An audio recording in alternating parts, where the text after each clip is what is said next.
Recuerdo que eran casi las 7 de la mañana de ese jueves, 14 de noviembre, cuando me despertó el timbre del teléfono en el apartamento donde yo vivía. Era una llamada que me hacía el director de la UPI, la agencia estadounidense de noticias United Press International, Luis Azuaje, para darme una buena noticia por una parte, y era de que había sido aceptado como miembro del staff de periodistas corresponsales en Colombia de la agencia. Y la otra era una instrucción muy puntual, muy precisa. Tienes que partir ya para Armero. Salimos de Bogotá aproximadamente a las 9 de la mañana de ese miércoles 14 de noviembre. Llegamos a Guayabal, un corregimiento perteneciente a Armero, hacia las 2 de la tarde. Alcancé a dar 2 o 3 pasos cuando de pronto se hundieron mis piernas en el fango, en el barro. Socorristas que estaban parados muy cerca, por fortuna, intervinieron de inmediato y me rescataron. Liberado ya por los socorristas de mi embarazosa situación entre el barro, vi que 2 hombres corrían por una trocha y decidí seguirlos, pero por supuesto ellos corrían demasiado. Finalmente fue una carrera de 1 hora y media hasta llegar a los altos de lo que había sido el municipio de Armero. 1 hora y media durante la cual pude observar árboles destruidos, cadáveres desfigurados, una situación, un panorama horrendo, terrible. Sí, en realidad ese día el cubrimiento inicial que hicieron los periodistas y más que todo los cámaras fue desde helicópteros a distancia del sitio de desastre, porque obviamente no se podía llegar ni por aire, ni por tierra, ni por ningún medio a lo que fue Armero. Armero era un lago extenso, una planicie extensa de barro, de sangre, de destrozo. Los periodistas fueron muy temprano, pero habitualmente lo hicieron quienes lo hicieron en helicóptero o a bordo de aviones de la Fuerza Aérea o del Ejército. Los periodistas llegamos hasta Guayabal y solamente 3 nos atrevimos, por razones de nuestro ejercicio y la necesidad de estar en el sitio mismo de la noticia. Ya la situación en el terreno, en los altos de Armero, implicaba dificultades, porque debíamos pasar, como en efecto pasamos esa noche, al aire libre, literas por todo lado, en cada una de ellas un cuerpo, un hombre, una mujer, un niño, un anciano, sus ojos grandes, enrojecidos, paniqueados, mirándome, otros mirando a ningún lado, 2 médicos, 4 enfermeras, una treintena de socorristas.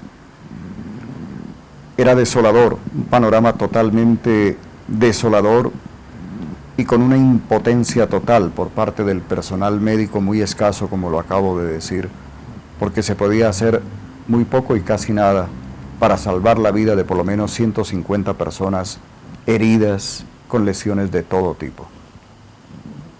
Allí solo había silencio, sangre, lodo, ninguna esperanza.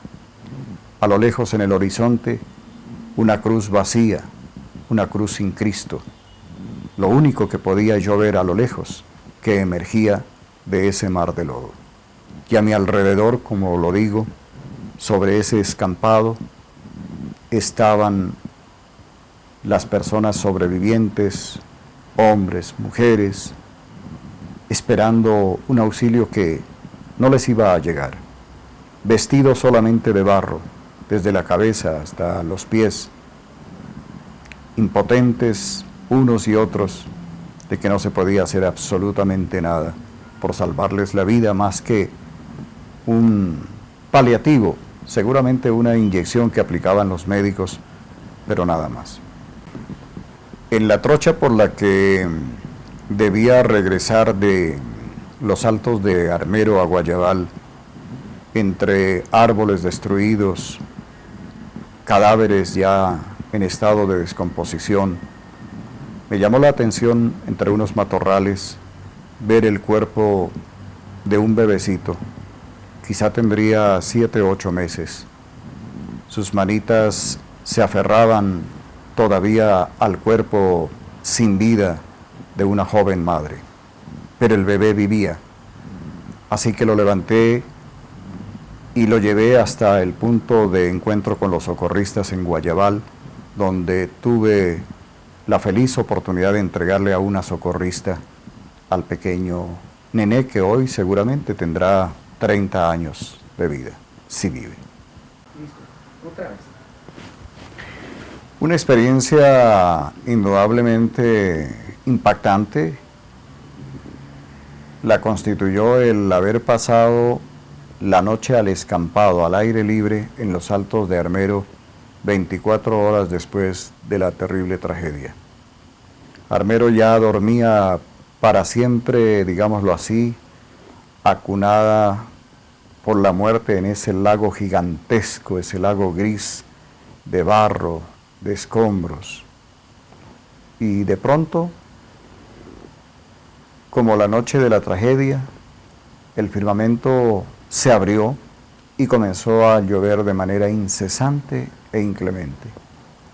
Estábamos 2 periodistas únicamente, 4 médicos, 6 u 8 paramédicos, unos 30 socorristas y alrededor de 120 de los sobrevivientes, muchos de los cuales murieron esa noche.